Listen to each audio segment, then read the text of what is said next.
Good morning, everyone, and thanks for joining our second weekly webinar of the year.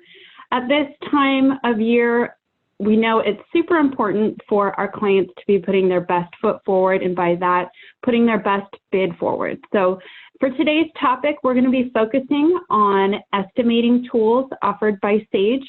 At TAG, we are an authorized business partner exclusively offering the Sage construction software suite, including Sage 100 Contractor and 300 CRE for accounting. Again, today we're going to be focusing on estimating and eTakeoff. We have our presenter today, Jared, who has been working with this tool for many years. He comes to us as a presenter directly from Sage. Really quickly, I'm going to go ahead and give you a quick orientation on the Zoom platform. We will be taking questions at the end of the presentation. So feel free to either enter and type those into the Q&A box or through the chat window. We won't see who the questions are from in the Q&A box, but we will be able to definitely answer them either now or at the end of the presentation throughout. So this is also being recorded. So if you'd like this recording, it will be sent out through a download link for the rest of you, your team members, and it will also be published on YouTube as well afterwards. So with that, I'm going to go ahead and hand it off to Jared to get started with today's presentation. Awesome. Thank you. And good morning, everyone. And again, thank you for attending today's presentation. What we're going to be going over is the Sage Estimating Suite. We're going to be talking about Sage Estimating, what that's made up of, as well as segueing over into the digital takeoff side, showing you how to generate quantities, and then finally wrapping it all nicely and neatly all together, how those two systems will talk back and forth. With that being said, did not want to go into a PowerPoint frenzy. Let's just wanted to dive right into the program. So what you're going to look at here is this is the Sage Estimating solution. You can see here I have this organized out by my CSI cost codes, but this can be organized out by different work breakdown structures. Work breakdown structures could be anything that either you or the owner would like to see the estimate organized out by.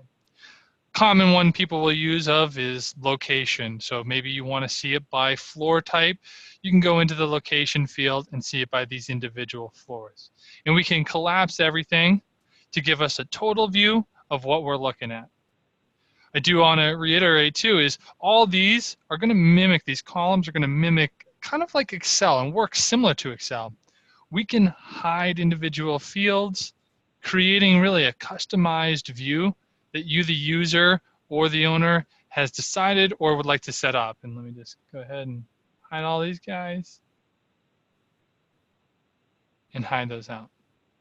Now, unlike a lot of the issues with other systems, is we can then save those formats in this Layouts tab at the top.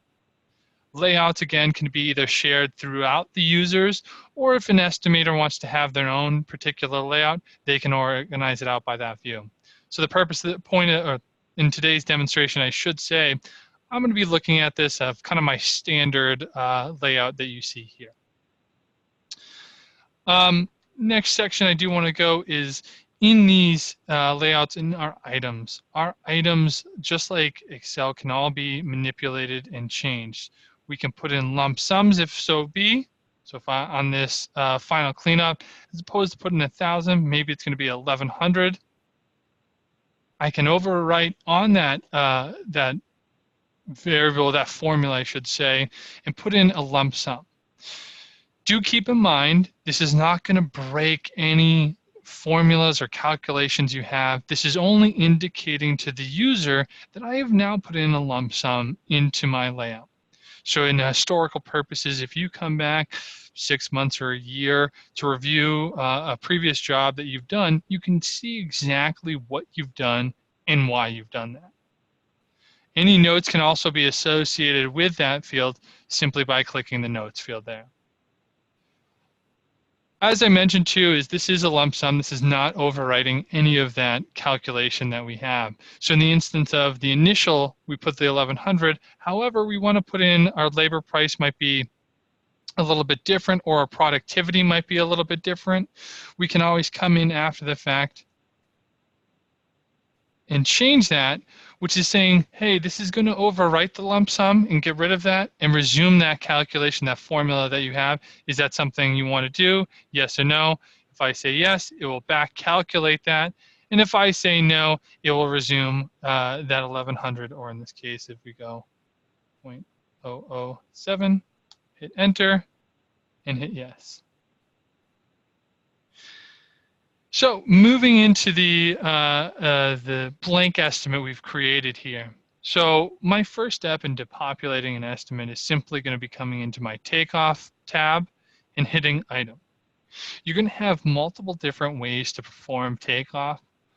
A lot of simple, especially if you're coming from Excel, is you're going to have your database of all of your existing items here, which is broken out into our group phases, our phases, and then in these phases, you're going to have your individual items. So if I come into my concrete footing, you can see here's all that footing PSI.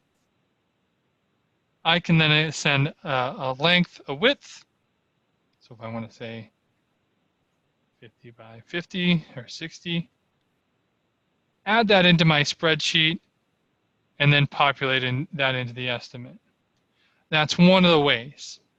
Another way is you can simply come into the quick takeoff and easily, drag and drop these items. So again, in the case of this concrete footing, maybe it's now coming to rebar.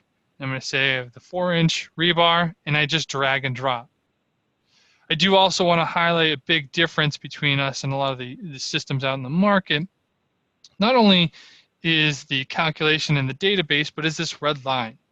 This red line is indicating to all the users that this is missing a dollar value or missing information in this formula. Highlighting that there's no, or I should say reducing the amount of errors or missed sheets or doubled up items that is commonly associated with the Excel. So as soon as I put in the takeoff, so if I go ahead and put 4, hit enter, you'll notice that red line now goes away, indicating to me, the user, that everything is now completed. So that is kind of a more slower process. What I next want to highlight is assemblies. Assemblies is very similar to your items, but it's asking you one set of questions makes up multiple items. So let's go into our concrete, and let's go to this slab, interior slab. So you can see here, now it's asking me for what my area is, what my depth is, what that concrete PSI is. Based off of whatever answers I submit, below it's going to select the appropriate items on my answers. So if I go in and I put in, this is going to be a, say, 100 square foot slab, add that into the assembly. You can also see that in my assembly questionnaire, I've then inputted 4,000 PSI. It has selected that correct PSI item for us. And again, that will now get populated into estimating, but I also can review what the dollar value of the cubic yard is, or for that entire slab. Now we're building out this estimate. Let me go back and get my standard view. And you can see here we're starting to build out the estimate. The other thing I do want to highlight, and this is one of the differences, one of the add-on modules, is models. Models is very similar to the assemblies, where it's made up of multiple items, but in this case, models is made up of multiple assemblies, where it's asking us some generic questions. A lot of people use this for if you're doing napkin estimating, or just to get a rough budget of something, what something costs. It can simply be entered in by coming into the model itself, opening up the model, let me pull this over, filling out the necessary information.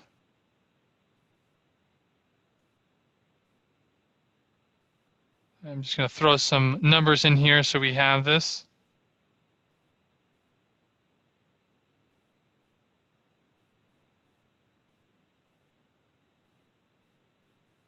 And based off of our questions, it will generate an entire estimate for us by hitting estimating and generate. Pull this over from my other screen, I apologize. Hitting OK is now selected all of these entire assemblies for us and populated an entire estimate, just like that. So it's a great way to quickly and easily get a budgetary number. Do keep in mind, there's a lot of people out there in the marketplace that will use this as a starting point for their estimating lifecycle.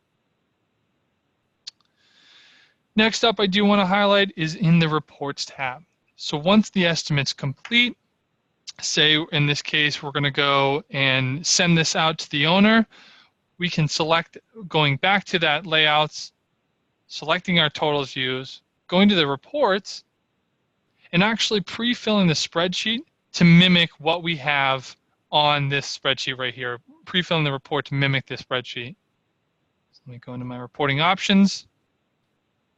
I can say pre-fill from spreadsheet to mimic it. Do I want to include a totals page? Yes or no? A cover page? In this case, I'm going to say no. And then let's just preview what that looks like. So I can see here we have a nice, neat image of this. Again, depending on your preference, we can go into as much detail, or we can collapse this to kind of give more of a total view, if you will. All the reports then, once designed and created, can be saved under this report layout. So you're not going to have to generate a report every single time you're done with it.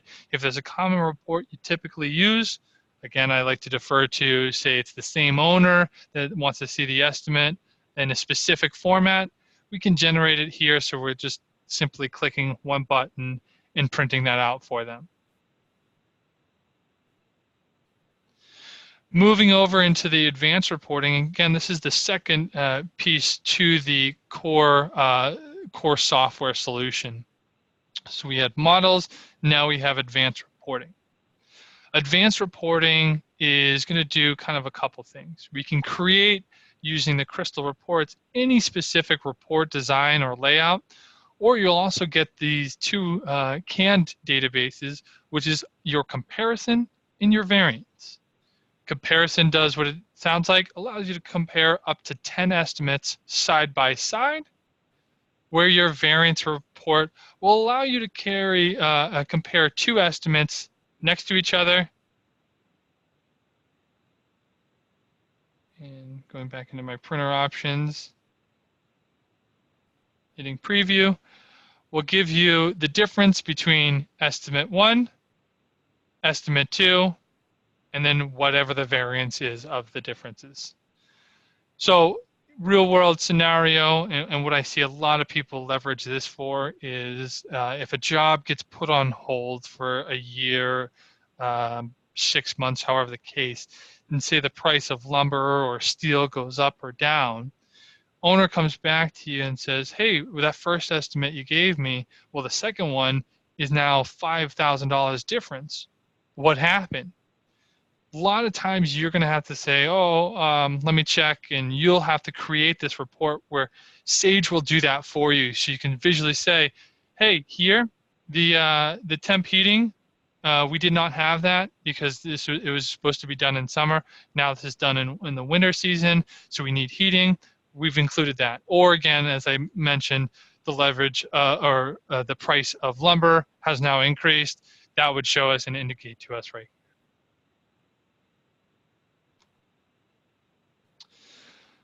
Lastly, I do want to touch base on is the alternates. So with alternates, we now give you guys the ability to create alternates such as Alt1, Alt2 for different scopes of work where you're not going to have to use that as each division. Let me see if I have some set up for this. And so each of those can then be included into the estimate, or we can exclude those out of the estimate but more or less giving you, the user, the ability to go to the owner and give them as many options as available or as you see fit. Okay. So that's a quick piece I do wanted to highlight on the Sage estimating. The next thing I really want to go into is and leverage is actually the eTakeoff. And that's where I want to spend the majority of today's time. So eTakeoff is where we're going to get or gather the takeoff quantities, and where we're actually going to then eventually send that into the estimating. Where estimating, as we know, has all the prices associated with it. Excuse me. First step, and a quick lay of the land I do want to give you. eTakeoff reads native PDF, which means no more converting or waiting for TIFF files to get imported. It is instantaneously, as well as the file itself is a lot clearer. TIFF files typically are granular.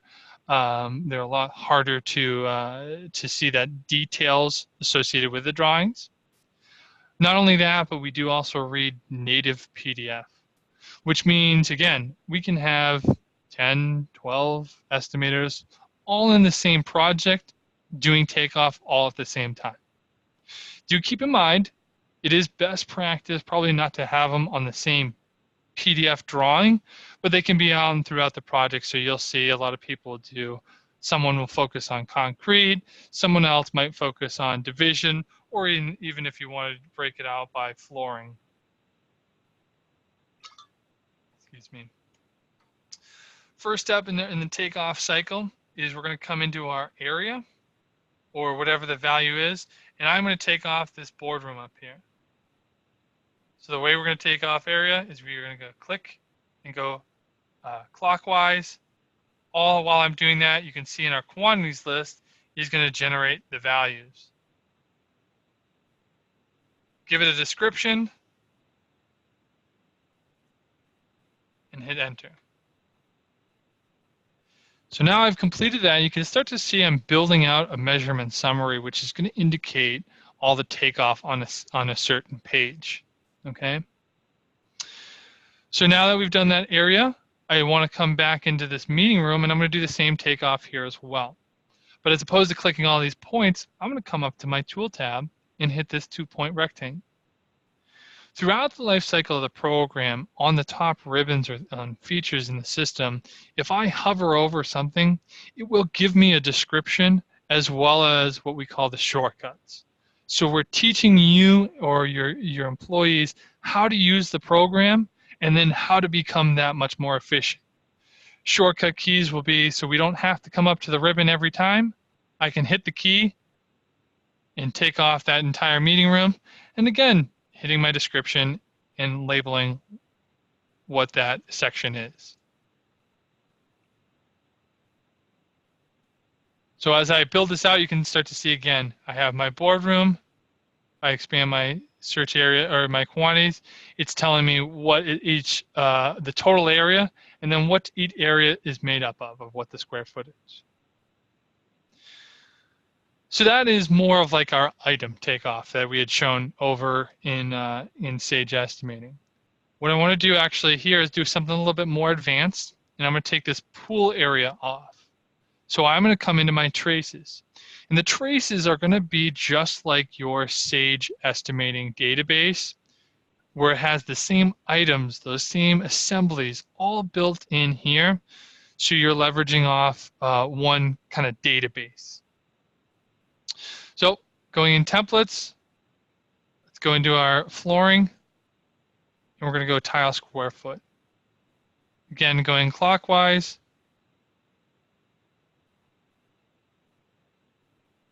Doing that takeoff, adding that into the estimate, hitting enter. Now we've taken off the area. But in this case, I don't want to take the pool area. That's actually going to be a separate unit of measurement. What I'll do is actually go back to my ribbon, hit the disconnect point, or in this world, G key, for that hotkey. Let me zoom in. And I'm going to now go counterclockwise and subtract out the quantities with this, or this interior pool slab. And the nice thing is you can do this curve without having to hit multiple points like you see here. I can hit the beginning, middle, and the end of a curve, hit C, and that is now generating the curve for us. So again, beginning, middle, and end, C key, and so on and so forth.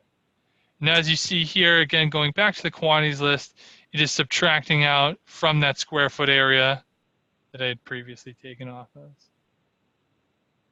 Beginning, middle, and end. Now, once saved, we're going to want to put it in that pool area.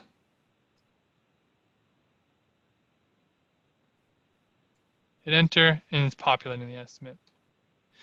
Next step up is I'm going to want to take this interior pool off. But before I do that, a lot of times what you're going to have to do is go back, find the correct value. In the case we're going to use this concrete, and we'll just use this concrete cubic yard.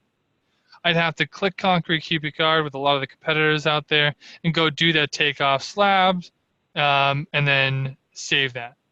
However, with the eTakeoff solution, if I right click on these points, I can hit advanced editing, and from this cutout that I just created, I want you to assign this to an item or an assembly. Let's go into that concrete slab, say choose that assembly. So now I've just done that interior taken off slab without having to take it off or even go through and generate those quantities. It's all done that seamlessly for me. The other thing you might notice is this red E. Remember how in estimating it had that red line when I was missing information? Well, that red E is going to do the exact same thing. It's indicating to the user, you, whomever, that there is missing information, and all of this will not be able to be sent into estimating unless we've fulfilled this. So if I click on this interior slab, again, just like the assembly and estimating, you can see it's asking us for more information. And in order to calculate our cubic yard, we need to enter in our depth. So in order to enter our depth, we need to know, in order to get the volume, we need to know the depth. And we'll put 6 inches, hit enter, and you'll see that red line now goes, or the red E goes away, indicating that everything is complete. So that's some takeoff. Next up, I want to go into our second floor. So in this case, the second floor is going to be the same as the third floor. And what we'll give the ability to do is I can take all of this takeoff, that's all done, highlight this, go to my control panel 3.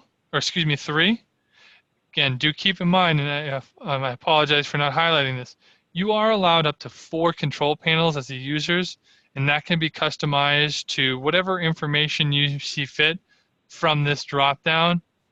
They can be brought onto separate screens, but for the purpose of today's demonstration, I've decided to include it onto this single screen real estate. So going back to the stories, we have all this takeoff. We now need to do the third floor. I have the ability to bring this over to my favorites, include this into my project, which is just going to remain on this set of drawings or these PDFs. I can now go into my third floor, drag all of that takeoff, drop it on top, and now I've taken off the entire third floor of this drawing without having to go to each individual item and labeling them and doing the takeoff process. Now, a lot of people sit there in the chair going, that's great, Jared, I love that. What happens if something's a little bit different? Maybe what happens if we'll use this housekeeping section, which is our floor area. Maybe the floor area is a little bit bigger, or the room might be a standard double, which is a little bit bigger than our standard kings. Whatever the case may be, even though I've copied and pasted it to this next floor, you do not lose the ability to edit individual takeoffs. So in the case of here in this floor area, I can manipulate this takeoff after the fact to make it whatever I see fit on my estimate. As well as going down under here into our layers list. Layers list will give us the ability to visually see whatever sections or takeoff that you might want to see. Commonly, people will use carpet or a flooring type if you're debating between two different types of carpet. You can visually see by hiding all the other fields. Show me just the carpet on this drawing. Or I bring all of those back. You can even go into things like your WBS codes, which can get sent over to your Sage Estimating and filter out by that as well. So if the owner wants to say, I want to come in here and show me maybe, let's go to the second floor actually, show me all the takeoff or even the alternate between 1 and 2. So show me the alternate 1, show, and it'll hide everything out, indicating again to you guys what that takeoff is in alternate 1 versus what that is in alternate 2, and finally showing your base bid. You even have the capability to filter out by estimator or created by to make kind of accountability to who's doing what and where. Or even in the case of, excuse me, in the case of system or flooring, if you need to see something like the MEP, we can break it out by there or our layers list. Now moving into the electrical drawing. You can see here I have an electrical drawing. And standard workflow, if I want to count all these smoke detectors right here, I'm going to go and have to filter out and say, here's a smoke, there's another one, and visually go through my drawing and scan for all of these smoke detectors. But in eTakeoff, what we're going to allow you to do is come up into this drawing, selecting my auto count, highlighting what needs to be searched, then telling the system, go ahead and search for that symbol. So the system is now going to go ahead and search in the background, keep in mind for that smoke detector. Why do I bring up in the background? Well, it also allows you guys, the users, to go out and continue doing takeoff while the system is searching, really taking the full advantage and multitasking of your time. But that was very fast, so we're going to go and bring this in. So in my smoke detectors, I can see here's all my smoke detectors. I'm next going to come into my database, again, my traces list, find our fire and security. Let's go fire and security and smoke detectors. But before I send all the takeoffs over, I can already see that I have found a heat detector. So what the program does is it measures a black to white image, and it will pick up something that might be a very similar.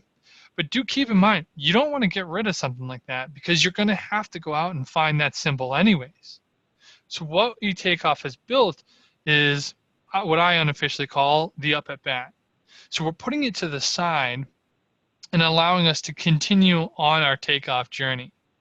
Again, before I do that, you might see these double arrows.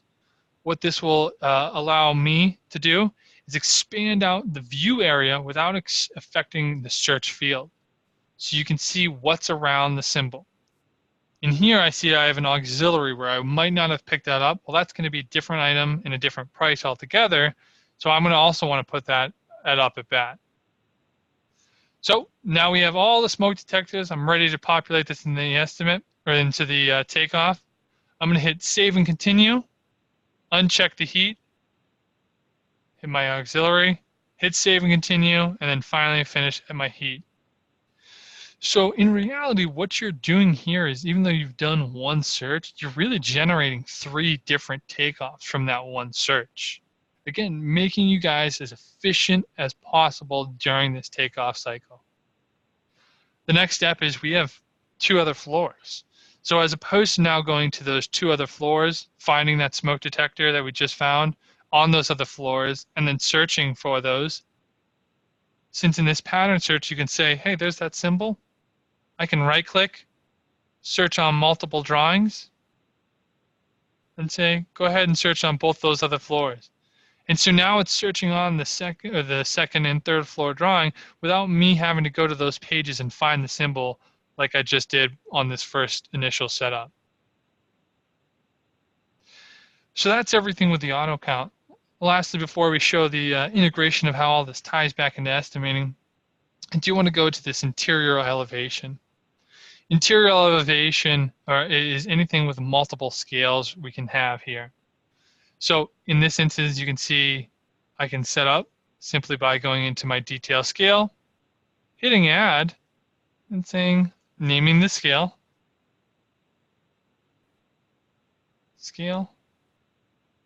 selecting the correct scale that pertains to this. As I can see, 1/2 inch equals a foot, 1/2 inch equals a foot. And then I'm going to set the border around. Hit OK. Do keep in mind you can always edit if anything needs to be after the fact. But what this is going to allow us is we're ruling out the times where you're going to have to duplicate spreadsheets in order to accommodate multiple scales. Simply import this one page, set multiple scales. Again, you're not limited to how many scales you have. And then do your takeoff, and everything inside this box will be in this particular scale. So 1/4 inch equals a foot will remain in here. We have 1/2 inch equals a foot in here. And lastly, what I wanted to highlight is over in the eTakeoff itself. So here is this slab on grade. If I go to my quantities list, you can see here are all those variables that I've answered. So remember when I was over in Sage Estimating and I populated that 4,000 PSI concrete, this is the same assembly that we're using, but we would just answer the questions inside your eTakeoff, and then everything can be brought into via this bridge solution. What Bridge is Bridge is the integration tool from your eTakeoff into your estimating. It is a bi-directional capability, but what you'll also see here is this is the live Sage estimating database. So this is your database you're working off in Sage right here in this resource tab. You can also come into your items. So again, things don't have to be just assemblies.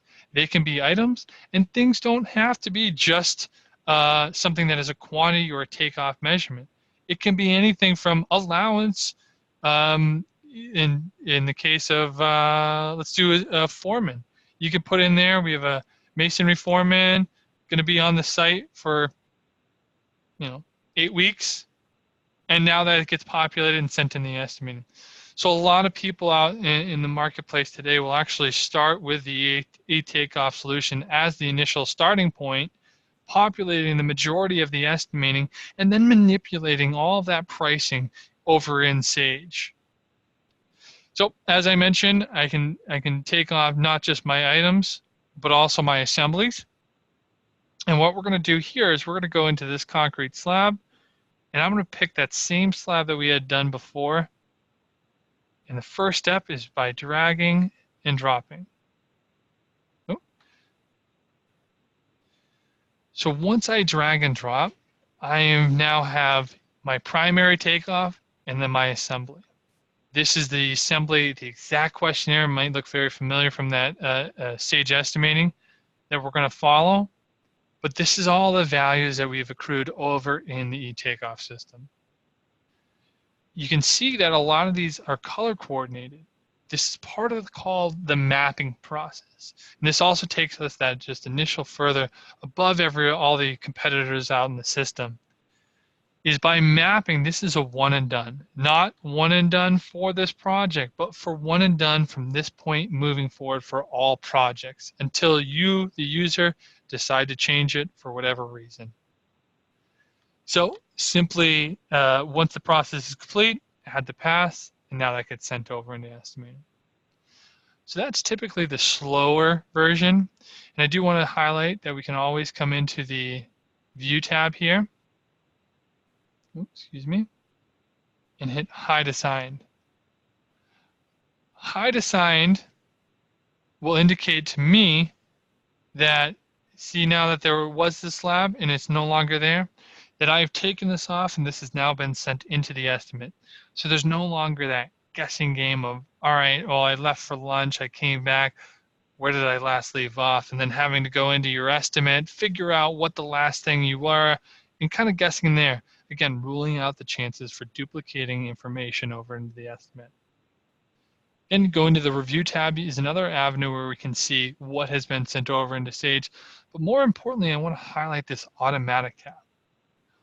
Automatic, once we've made that connection or that mapped process, automatic will allow us to send all the takeoff that has been mapped in this project and send that into the estimating by a click of the button. So no matter what page this is on, it is now populated that over in Sage, and we can go ahead and manipulate in there. And let's take a quick moment, jump back into the estimate and show you what that looks like. So I'm going to minimize this guy for us. Get my standard view back here. And we're going to go into the assembly order. So you can see here in assembly, there is that initial masonry foreman, the one that we took off that didn't have a quantity to it. And then here's all those individual assemblies that we have, all of our slabs made up of it. I do want to highlight these blue tick marks. As the user, what this is indicating to me is this has been taken off through Bridge. The benefit that it gives us is as the owner or as a senior reviewing whatever a junior estimator has performed, I can say, okay, well, where's the slab? Where did you take this off?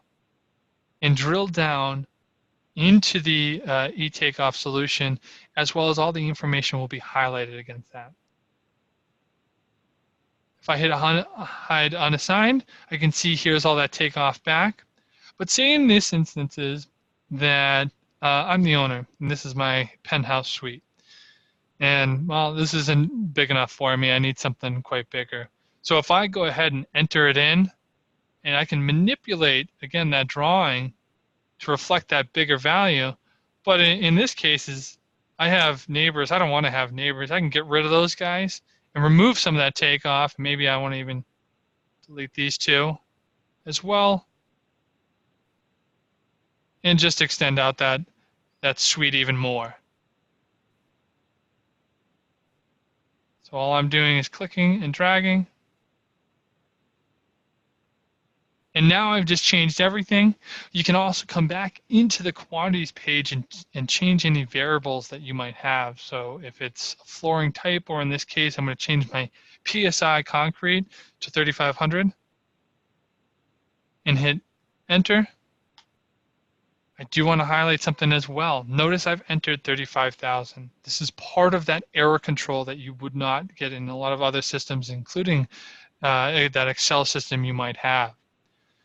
It has seen that this is out of my parameters that I have given, and it's going to require me to go back in there and enter in the correct values. So 3,500 entered, it approves that, we're good to go. Reopening up the Bridge solution, I can come into Bridge, and I'm going to go into my review tab and hit refresh. Refresh will show me all the changes that have been performed in this entire project, as well as I can filter out by just changes, not all takeoff that we've sent or manipulated. In this instances of this slab, I can come in, change a description to it, hitting changed. If I, hitting changed. If I wanted to review everything, or I can approve those changes where we change the square foot area as well as the PSI. And then if you needed to include any notes. Changed on 11/15, or whatever reason that you see fit to include the notes. Once the change is complete, again, just like estimating, we're going to add that pass, and now that's updated in estimating. Do keep in mind, if you don't want to go to that level of detail, you don't have to. If you hit the automatic button on your change tab, it will approve all of the changes that you have in the drawing, all by hitting OK. One last look. Let's go back into the estimating module. Should hit OK. Pull up that La Quinta. I should hit OK there. And again, we're going to go into this, and let me expand the search area, or excuse me, this description field. You can see under that change, it not only made the necessary changes, but it's also changed the description that I had marked. very quickly and easily giving you guys the ability to see anything that a junior person has done or anything that needs to stand out. Finally, I want to highlight is going into this takeoff, we can review the audit trail. So seeing exactly what you've done and why you've done it. Here's the initial first pass. The removal with this negative, signifying to me that we've subtracted this out.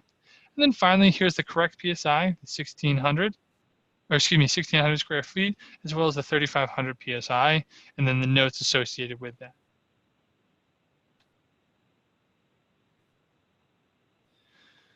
So that's mostly everything that I wanted to at least give you guys a quick overview on this Sage estimating, as well as the eTakeoff solution. That being said, Lalani, is there any questions or anything that we can address now while we got the 15 minutes or so? I don't see any questions that have come in, but again, feel free to either type in your questions. If you have a question that's a little bit more complex that you'd like to verbally ask, everyone is muted, but feel free to either raise your hand through the Zoom application, or you could just let me know that you'd like to ask a question verbally and I can unmute your microphone.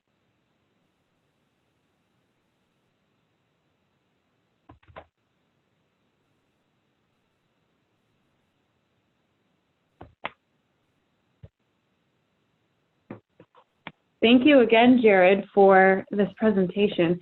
Again, it is being recorded. It will be up on YouTube. It will be available for a download link for you to share with the rest of your team as well.